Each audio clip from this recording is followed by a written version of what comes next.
Simmons, Peter Criss, Paul Stanley, Ace Frehley, Kiss. Rock and Roll Over de Kiss para muchos es una joya infravalorada, para otros es un disco que pasa totalmente desapercibido.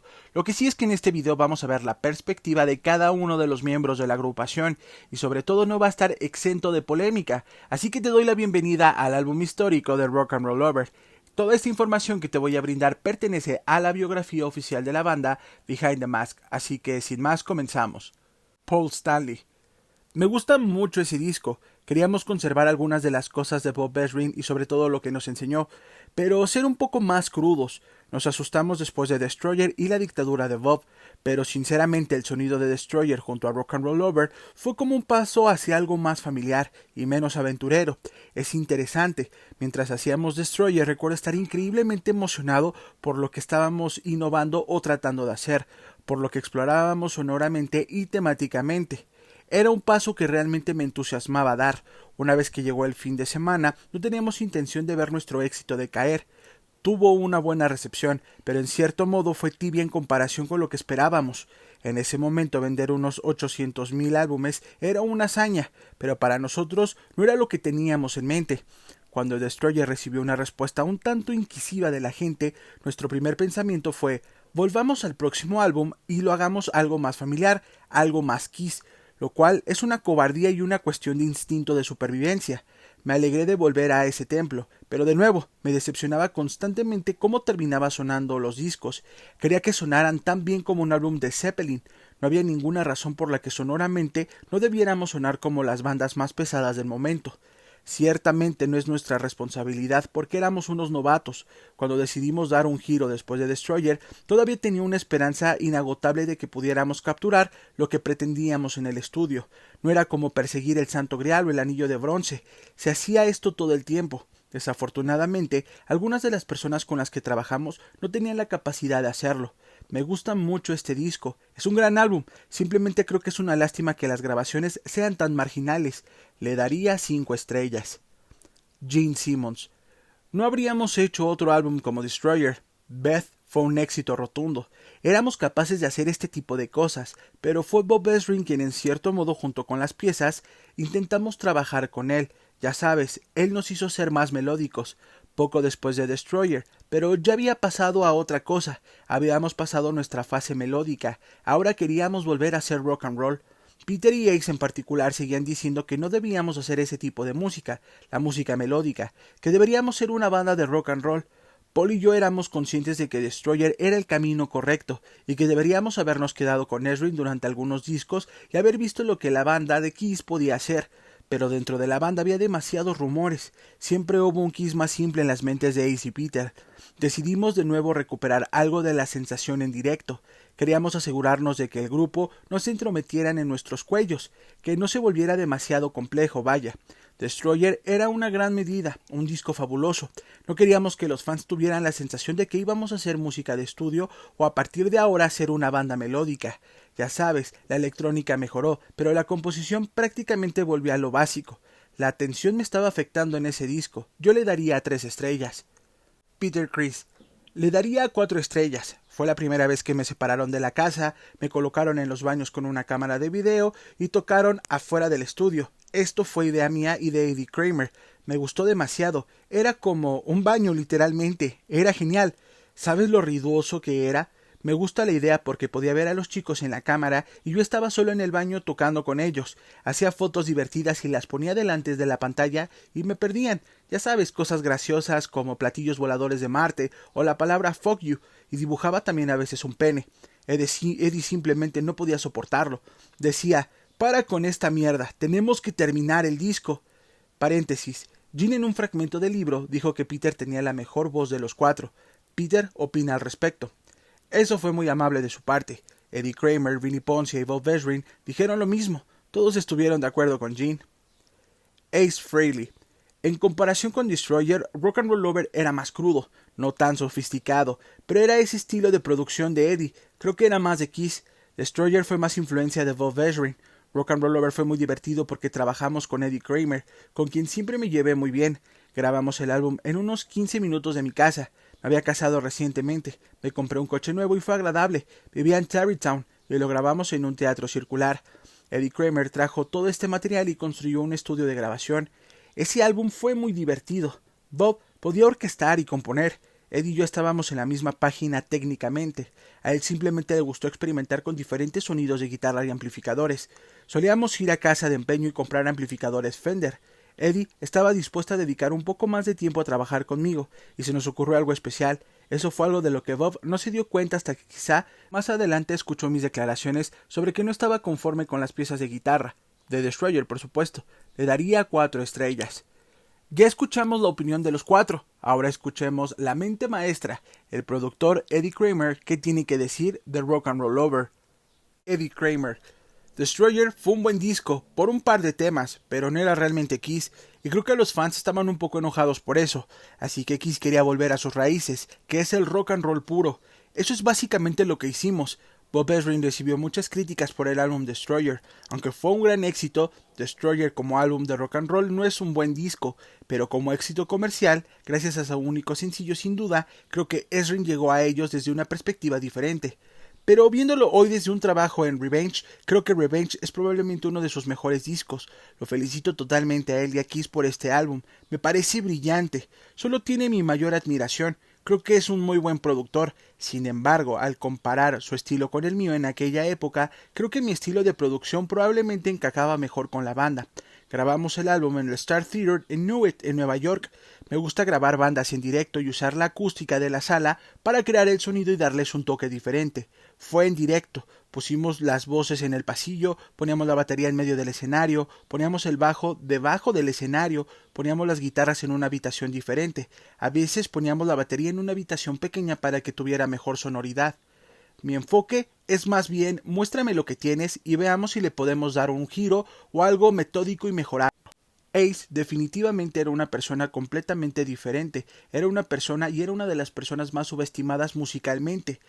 Tenía una comprensión increíble que hacía que yo conectara muy bien con él. Gene era un genio en términos de concepto. Para cuando Kiss llegó a grabar Rock and Roll Over, había mejorado mucho sus habilidades interpretativas. Había hecho el disco en vivo y Destroyer también lo demostró. Era hora de que se soltaran y demostraran lo que podían hacer como músicos. Esa fue mi filosofía con el álbum. Rock and Roll Over era ese Kiss que quería hacer totalmente rock and roll. No eran músicos muy hábiles en ese momento. Estaban llegando allí. Kiss no se sentaba y se concentraba realmente en su capacidad para tocar. Se estaban concentrando en sus habilidades como intérpretes y animadores. Y algo tenía que surgir para que ellos llegaran a lo más alto en la cima del rock and roll. Por supuesto, hablando de términos eficientes, siempre había que golpear cajas de cartón para que Peter llevara el ritmo, porque tenía un problema con el tempo. Era muy difícil para él, pero una vez que lo conseguía todo iba bien. Tenía un estilo distintivo, tocaba con fuerza, y una vez que le metía al ritmo y veía lo que yo intentaba conseguir, se metía en ello. Peter Criss. Cuando volvimos a trabajar con Eddie en Rock and Roll Over fue genial. Era un poco libre y se tomaba su té. Le encantaba mi forma de tocar la batería. Me llamaba el baterista del trueno. Ahora, ¿qué te parece si vamos track por track hablando de este magnífico disco? Take Me, Paul Stanley. Simplemente habla de ser una estrella de rock. Amo tener sexo todo el tiempo. Amo ser millonario y que la gente me adule. De eso habla este gran tema. Calling Dr. Love, Gene Simmons.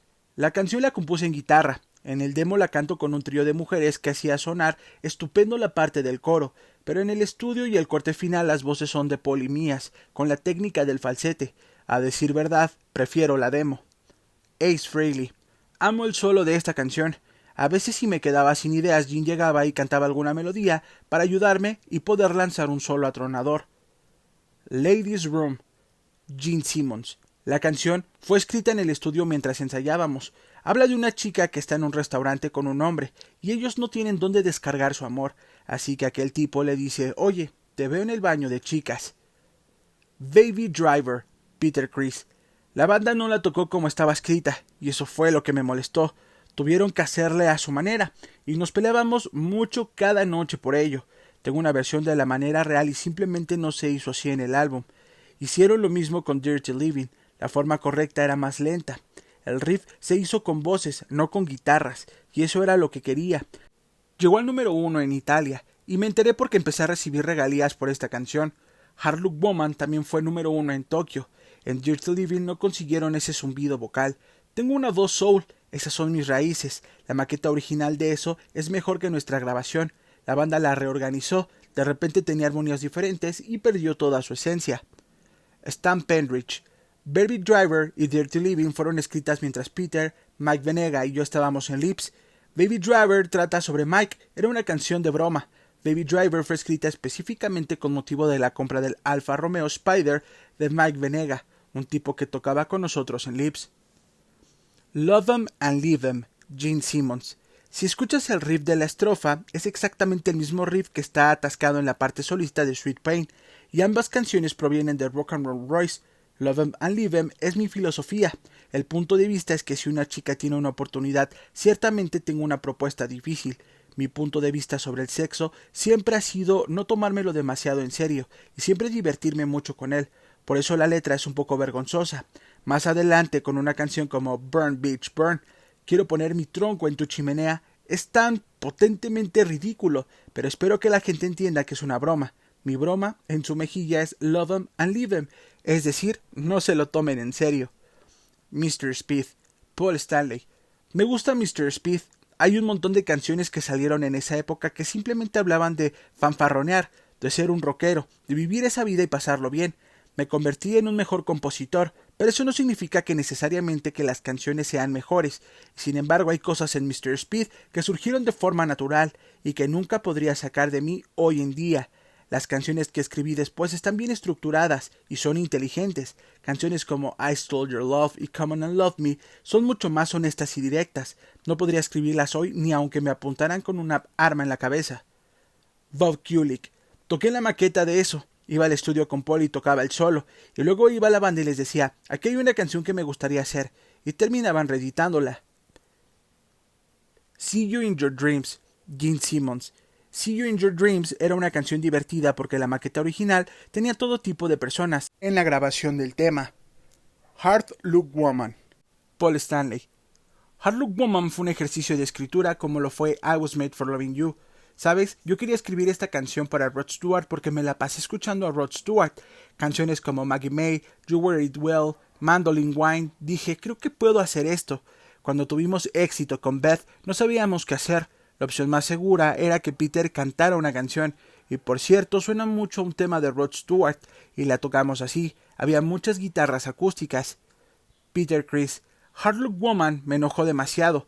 Primero Paul la escribió y dijo que era para Rod Stewart, la tocó para mí con la guitarra acústica y yo le dije, oye idiota, ¿y qué hay de mí? Yo canto mejor que Rod Stewart, que se joda Rod Stewart. Eddie la escuchó y le dijo que tenía que cantarla, dijo que sonaba mejor que él. Luego, cuando nos pusimos manos a la obra, me presionaron en el estudio, querían que sonara lo más parecido a este sujeto. Dije, déjame hacerlo a mi manera, déjame cantarla, tendrás tu voz áspera cuando quieras, pero tengo que seguir sonando como Peter, no soy Rod Stewart. Paul solamente quería humillarme, solo quería que lo imitara. Eddie Kramer. Paul estaba tocando esa canción y yo estaba fascinado. Pensé, wow, esto sería excelente para el disco, tenemos que tenerla. Es una canción hermosa. La canción tiene una fuerte referencia a Maggie May y el hecho de que sería genial que Kiss tuviera una canción igual y sobre todo acústica. Peter tenía la voz natural para cantarla. Recuerdo haber trabajado muy duro y diligentemente, ya sabes, dirigiendo muy bien a Peter. Hard Look Woman fue genial, tanto Paul como Ace tocaron acústicamente en ella. Fue una gran sorpresa, la verdad. Me gusta esa canción, me gusta cómo suena la voz de Peter. Tiene una gran voz, el tipo tenía una forma de cantar muy emotiva. Había una cierta calidad en su voz que ninguno de los otros tenía. Quizás sea una de las razones por las cuales Beth tuvo tanto éxito. Making Love, Paul Stanley. Es una canción, ya sabes, era gran fan de Led Zeppelin. Making Love era un guiño a Whole Lotta Love. Eso era lo que buscaba. A menudo escribía lo que me venía a la mente, y otras veces tenía una canción en mente que me gustaba mucho, y a veces buscaba un estilo o una sensación. Tenía que trabajar dentro de mis posibilidades. En ese momento mi rango vocal era mucho más limitado, que con el tiempo se fue arreglando. Tengo la sensación de que si esta canción se hiciera hoy, sonaría mucho más a Led Zeppelin que entonces. Hay muchísimas canciones de esa época que me costaría mucho alcanzar la calidad actual.